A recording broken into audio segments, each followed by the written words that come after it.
Hey friends, Corinne here with Sweet and Sassy Stamps and the Stampers Boutique, sharing a fun card with you today featuring some of the new stamps from our October release. Here I am using our knit background stamp. It's a 6x6 stamp, and I'm just going to be stamping this on some white cardstock with my Misty.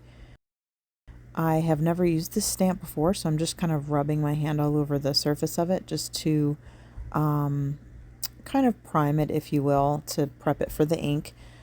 This just is a quick way, especially if you're using a new stamp, to prep your stamp to be ready to receive that ink really well.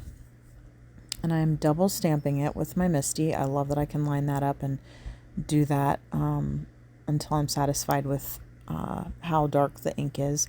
Now, of course, I'm just trimming this down to fit the card size that I want.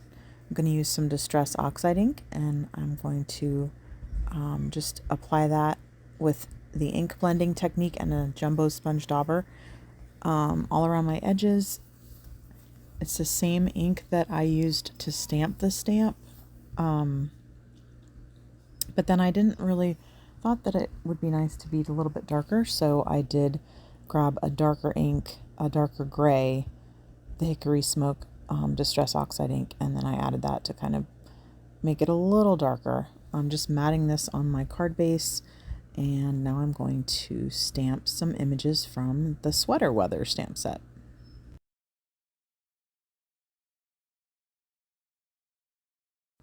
So I'm planning to watercolor these images with some Lindy's Magicals, and so I'm going to stamp them with Morning Mist VersaFine Clear ink.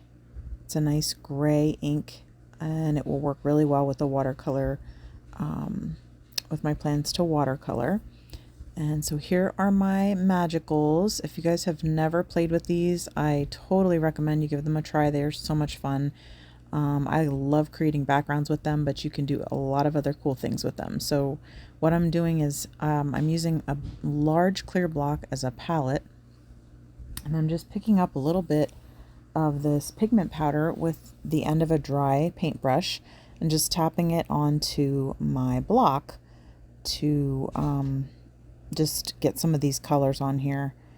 I can't remember exactly which one of the sets I used here. I think Industrial Chic was one of them, and it might have also been a few colors from a different set, but I would recommend, if you don't have any, just go in and pick your favorite colors. We do sell these on the Sweet and Sassy Stamps website. Just pick your favorite colors, and I assure you, you are going to love them. They add so much fun, just bright, vivid color plus the shimmer, and it's just amazing. So what I did here was just spritz this with some water and go ahead and just picking it up with a water brush. And you can see, obviously, this is all sped up because coloring, you know, obviously is time consuming. So I do have all of this sped up for you, but I'm just picking up with the water brush a little bit of the colors. I did have a little bit of the powder that I sort of flicked onto my piece of paper.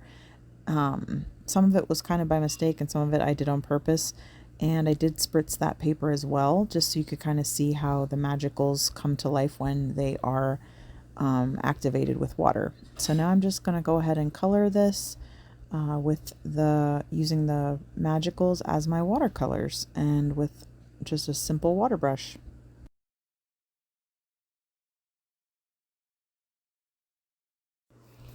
The great thing about watercoloring is you really don't have to do it perfectly. You can just kind of have fun and do it very loosely.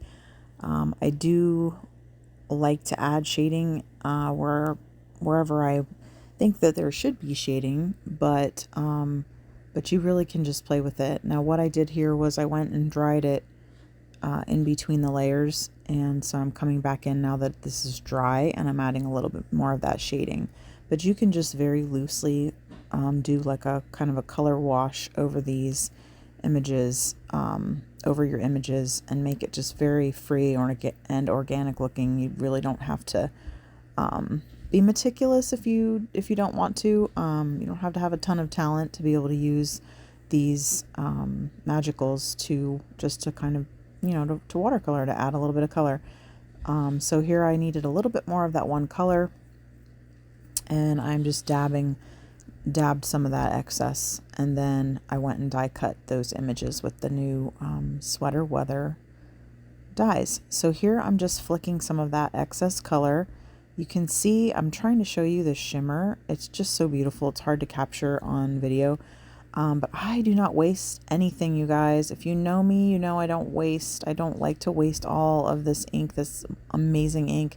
So I took some of my, these are glossy die cut snowflakes that I used, the large snowflakes from Sweet and Sassy Stamps.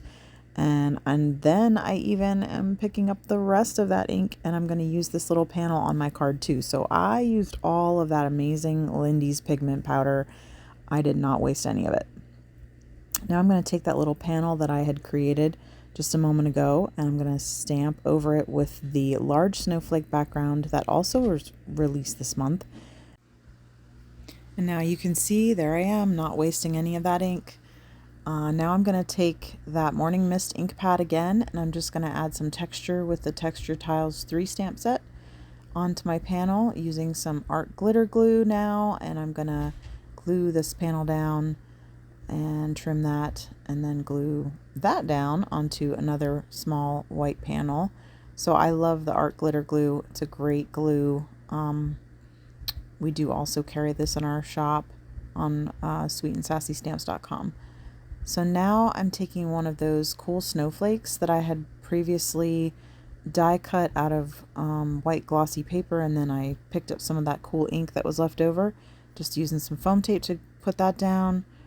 Now I have an oval shape that I used cut out with our decorative frames dies, and then added those die cut. I ended up not using the scarf, as you can see, but added those die cuts on top as well. Now I'm just stamping the sentiment. I decided to stamp it a few times just so I could see which one I liked the best, and then cut that down and pop that up as well. So now I'm just going to add a little extra bling with some rhinestone, or I guess sequins here, and again using that art glitter glue and one of my jewel picker tools that I have here. And I'm pretty sure most of these, if not all these products, are sold on the Sweet and Sassy Stamps website, and we will definitely be sure to link those in the description. And there you have it, a really fun wintry card featuring Lindy's Magicals and some of our October release. You can find us online at sweetandssassystamps.com or visit us in person at our brick and mortar store in Rincon, Georgia, the Stampers Boutique. We're just outside of Savannah. Until next time, happy stamping!